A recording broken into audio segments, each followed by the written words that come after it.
Hi everyone, Sheree here. Today I'm going to be creating a layout featuring new stamps from Kerri Bradford Studio. So this month we have some new background stamps that are being released.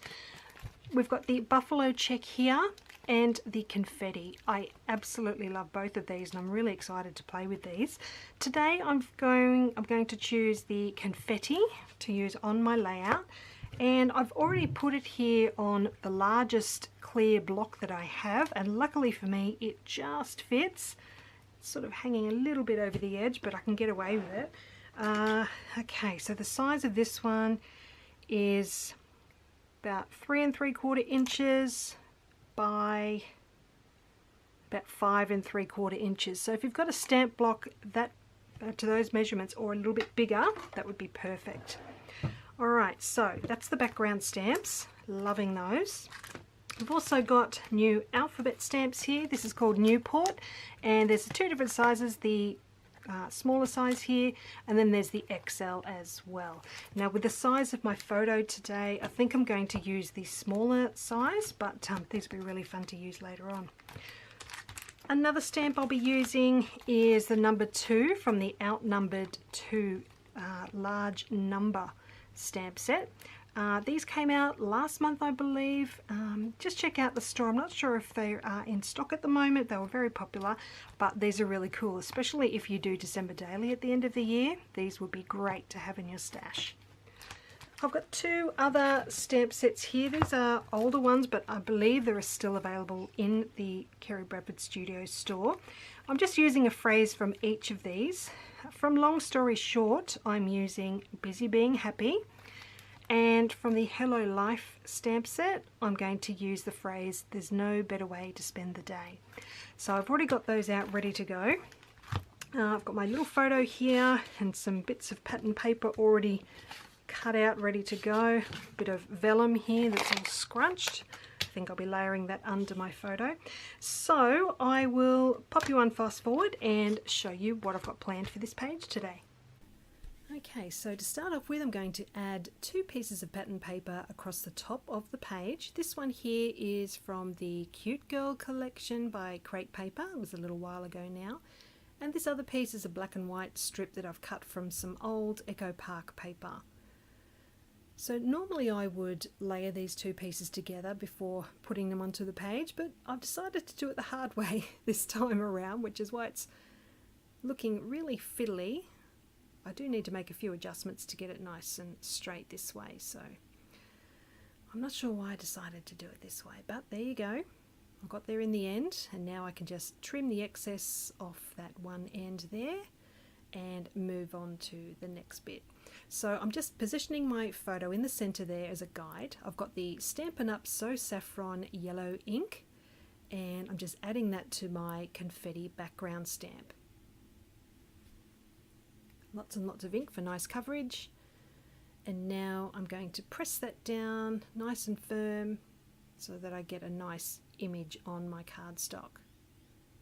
So that's looking pretty good. I'm happy with how that's turned out. So I'm just deciding now what I want to do next, and I decided to do the rest of the stamping before I move ahead on the page. So I've got the number 2 stamp on my clear block, and I'm just using some scrap white cardstock and that same So Saffron yellow ink. Lots and lots of ink on this one because it's quite a solid stamp. And I'm really happy with how this one turns out. So that's looking good. I'll put that one aside and go ahead and do the rest of my stamping now. And I've got the Newport alphabet stamps to use, so I'm going to do them individually because my plan is to actually cut each of these out and then add them to the page using foam dots to add a little bit of dimension. So I wasn't quite happy with that first one because it just didn't have quite enough ink, but these ones are now looking good. So onto the U, and I'll go ahead and do the other ones as well. Alright, so that's now done. I'm moving on to the phrase stamp. So this one says Busy Being Happy, and that's from the Long Story Short stamp set. And then I've got the other one that says There's No Better Way to Spend the Day, and that was from the Hello Life stamp set. So they're now done, and I can go ahead and grab my scissors and cut each of those out so that they're ready to use. Alright, so that's done. I'm now creating the tag for my number 2. I've just used my corner chomper to cut the corners of that, and I was going to punch a normal hole for the top of this tag, but then I remembered I had my slot punch in my stash, so I'm using that for something a little bit different. I bought this one on Amazon after seeing the one that Kerri had on her Instagram a little while back, and I love it. It's great for adding ribbon and wider pieces to the top of your tag. I'm just going ahead and using twine today. Alright, so now I can go ahead and start putting this page together. So I'm going to layer that vellum behind that pattern paper square, and I'm just using my tiny attacher to add a couple of staples to the top right and bottom left of those. Just trying to smooth them out properly before I staple it. Okay, so that's going roughly in the center. Then I think I'll be putting that tag on the left hand side, and then the photo will be going in the middle, just like that. Now that little love word that you can see down the side of my photo is a paper clip that I've had in my stash for quite a while, so I'm afraid I can't tell you who actually made that, but I thought it was the perfect place for it. Alright, so I'm adding double-sided tape to the back of the vellum, and I've put a little piece in between the vellum and the pattern paper as well to stick that down properly. And now that can go into place on the background. So I'm using my ruler just to make sure I've got it roughly in the center. And I wanted to make sure I had some of that confetti stamp just peeking out at the top and the bottom as well. Okay, so I'm just going to add stitching to that now, and I also added some stitching around that tag as well. So you can see the top right of that square, I've got some messy stitching, and across the bottom. And now I can go ahead and add my photo. I've got some foam tape on the back of the photo, again just to add a little bit of dimension. And my tag is going to just get tucked under that left side of the photo there, so I'm just adding some double-sided tape. And that can go on there. I'm leaving the twine nice and long because I want to sort of wind that around the page at the end. This next bit, the little flags on the stick, I think is a piece by Dear Lizzie. I just found that one in my stash. I'm not quite sure which collection it's from, but I thought the colours tied in really nicely with the pattern paper. So next I've got my little alphabet pieces. So I'm just going to add a foam square behind each of those. I think I added 2 squares to the T since that was a little bit taller, but one seemed to be enough on those other pieces. Okay, so that's done. I can now put these into position. So I'm just having them right at the bottom of that photo. So I'm happy with that, and now I can go ahead and stick those down. So that is now done. I'm now going to adhere those phrases underneath the title.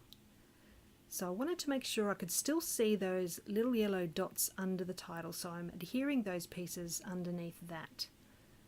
So they're on there now. I've also got a little yellow chipboard heart that's going underneath that. And for the date, I wanted to add this little white tag from my stash. And because my date stamp was a little bit wide to fit, I'm just stamping it onto some scrap white cardstock, and then I'm going to cut it out to add to the tag. So this is just an idea that you can use if you want to add your date stamp, but it's a little bit wide for your tag. Just trim it down and adhere it on, and that adds some texture to your tag as well. So I'm just using a little bit of double-sided tape on the back of each of those pieces. And then I'm going to hang that down the side from that paper clip. So I'm just going to hook it in behind there at the top, and that can hang down the side. So that long tail of twine, I'm just going to sort of weave it in and out under the photo and around those flags and let it hang down the side of the page. So that's looking pretty good. Now to keep that tag in place, I'm going to add a foam dot behind it. That's just so it doesn't sort of move around I had a bit of trouble with this first one, so I'm just going to replace it with another foam dot, and then this page is complete. So I hope you've enjoyed seeing how I've used the stamps on this page today. I hope I've given you a few ideas to use, and let me know if you've got any questions. Just pop them down below and I'll get back to you as soon as I can. I'll leave a link to Kerri Bradford Studio down below as well, and I'll see you again soon with another project to share. Thank you so much for joining me today. Bye for now.